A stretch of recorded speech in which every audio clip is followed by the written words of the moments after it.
Okay, now it's time to talk about the NSE scanning vulnerabilities, CVE, or common vulnerability exposures.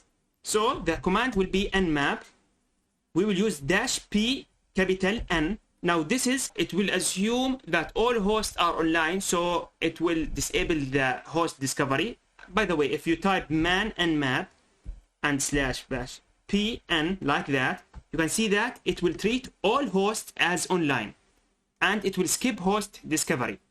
Okay, so nmap -p capital N, and here we will put -- script.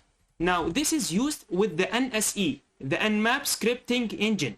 So here you can choose or use the script that you have created using the LUA or the Lua language. So vuln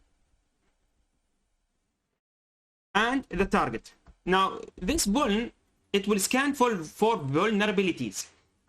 This is a script used and created to scan for vulnerabilities. So like that, put the IP address. In my case, it will be 105. The IP address has changed, by the way. It's okay, no problem. And press enter. By the way, this will take a lot of time because you can see that the progress is moving a little bit. Now, I already make a scan for the Metasploitable 2 machine, which is this one. And you can see in my case, it took 9 minutes and 30 seconds. So here we can see that we are using the FTP, and you can see the FTP version is vulnerable and it has a backdoor. So as you can see, it is exploitable using this CVE.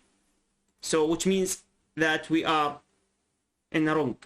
So this FTP server must be upgraded. By the way, this is a Metasploitable 2 after all. It is deliberately used to be hacked or to be vulnerable after all.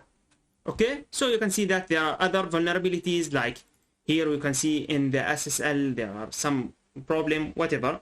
Okay, and if I keep scrolling down, you will notice that we have Diffie-Hellman problem, TCP. I think you can see that the Apache server has problems, whatever, as you can see.